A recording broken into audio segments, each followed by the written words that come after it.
दोस्तों, अगर आप बाज़ार में अपना पैसा इन्वेस्ट करना चाहते हैं तो अभी जुड़े एंजल ब्रोकिंग के साथ में, क्योंकि यहाँ आपको मिलती है एक अच्छी एडवाइस और भरोसेमंद सर्विस। और यहाँ अकाउंट ओपन करना भी है बिल्कुल फ्री ऑफ कॉस्ट। तो आज ही जुड़े एंजल ब्रोकिंग के साथ में। अकाउंट ओपनिंग लिंक डिस्क्रिप्शन में है। आज ही अपना अकाउंट ओपन कराएं। साथ मौजूद हैं। आज एक शानदार लिस्टिंग हुई सिरमा एसजीएस टेक्नोलॉजी की, और उस लिस्टिंग पर बातचीत करने के लिए कंपनी के executive chairman Sandeep Tandon sir हमारे साथ मौजूद भी हैं।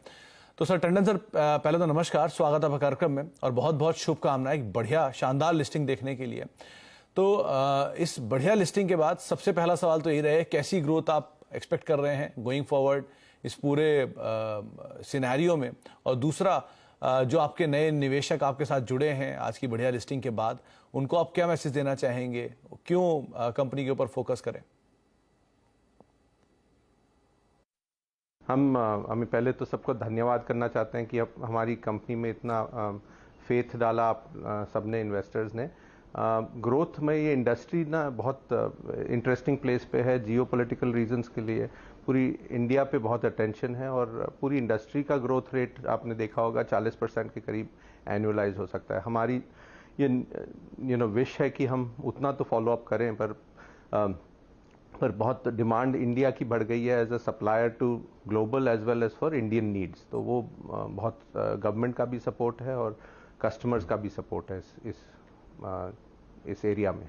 अच्छा टंडन सर, एक और बात, कंपनी की ऑर्डर बुक, क्या आप कुछ इसका सेग्रीगेशन, कुछ डिटेल्स, फर्दर कैसे ग्रोथ देख रहे हैं, इसके बारे में कुछ बता सकते हैं? तो हम सेगमेंट वाइज मैं आपको बता सकता हूँ, हमारे कस्टमर सेगमेंट्स बहुत डिवर्सिफाइड हैं। तो हम इलेक्ट्रॉनिक्स मल्टीपल सेगमेंट्स में सप्लाई करते हैं। तो हमारा 40% हमारी जो ग्रोथ, मतलब 40% जो हमारी रेवेन्यू आती है ये इंडस्ट्रियल कस्टमर से आती है, ब्रांड नेम इंडस्ट्रियल कस्टमर्स हैं, उनको हम उनका इलेक्ट्रॉनिक्स बनाते हैं। 20% ऑटो इंडस्ट्री से आती है, इसमें हम इलेक्ट्रिक व्हीकल्स का भी इलेक्ट्रॉनिक्स सप्लाई करते हैं। 20% हमारी कंज्यूमर गुड्स से आती है, और बाकी 15% हेल्थ टेक से आती है, हेल्थ टेक्नोलॉजी प्रोडक्ट्स में। और जो थोड़े ग्रोथ एरियाज हैं वो टेलीकॉम और आईटी वाले हैं जो अभी शुरू हुए हैं।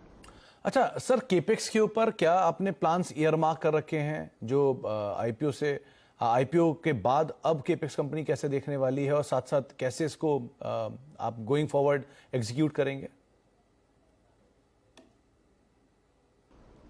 तो हमारे ऑलरेडी हमने एक फैसिलिटी मानेसर में ऐड कर दी है, ग्रीनफील्ड फैसिलिटी, और एक नई फैसिलिटी R&D सेंटर चेन्नई में ऐड कर दिया है।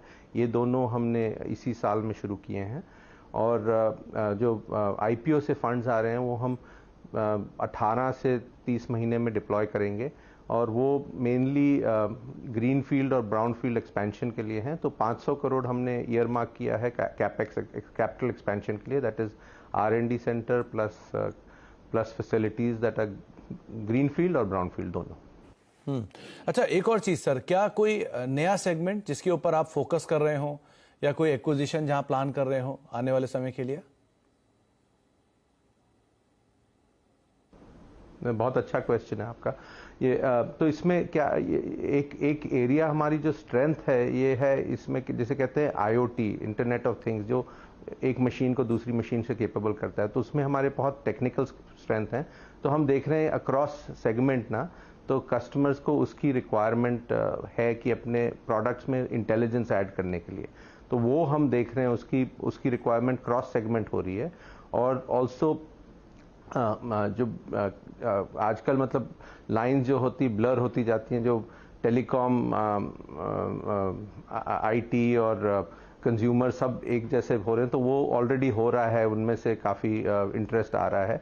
हमारी एक्विजिशन लेड स्ट्रैटेजी बहुत क्लियर है कि कस्टमर लेड एक्विजिशन ही होंगे। मतलब अगर हमारे कस्टमर डिफाइन करेगा कि हम जोग्राफिकली आपको हमारे इधर पास होना है और ये हम आपको प्लान देंगे, वो एक चीज़ है।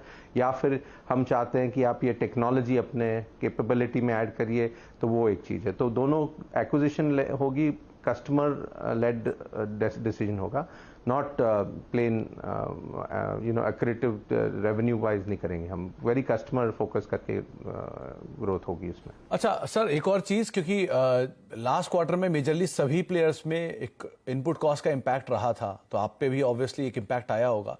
तो इस तरह के सिचुएशन सिनेरियो में कैसे आप मार्जिन्स को इंटैक्ट रखेंगे, क्या रणनीति होगी उसमें?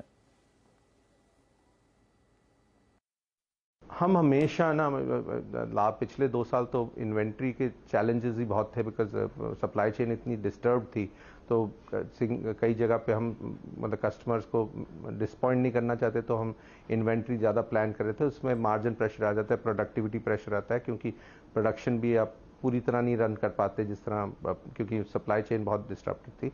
पर हमारा उम्मीद है कि ये ओवर नेक्स्ट 10 to 12 मंथ्स ये स्टेबलाइज हो जाएगा और हम फिर से अपने मार्जिन्स पे इम्प्रूवमेंट ला सकेंगे। पर इन्फ्लेशन का तो अभी इम्पैक्ट समझ नहीं आ रहा है, क्योंकि ऑन ऑफ चल रहा है वो, तो पर पूरी उम्मीद है कि हम मैनेज कर पाएंगे, जैसे हमने पिछले 2 साल में सारे चैलेंजेस सक्सेसफुली मैनेज किए हैं। चलिए, बहुत बहुत शुक्रिया टंडन साहब हमारे साथ मौजूद रहने के लिए, नंबर से बातचीत करने के लिए, और एक बार फिर से बहुत बहुत शुभकामनाएं, बहुत बहुत शानदार लिस्टिंग के लिए, बेहतरीन नंबर्स पेश होने के बाद, और अपना समय हमें देने के लिए, हमसे चर्चा करने के लिए बहुत बहुत शुक्रिया। एक बार वापस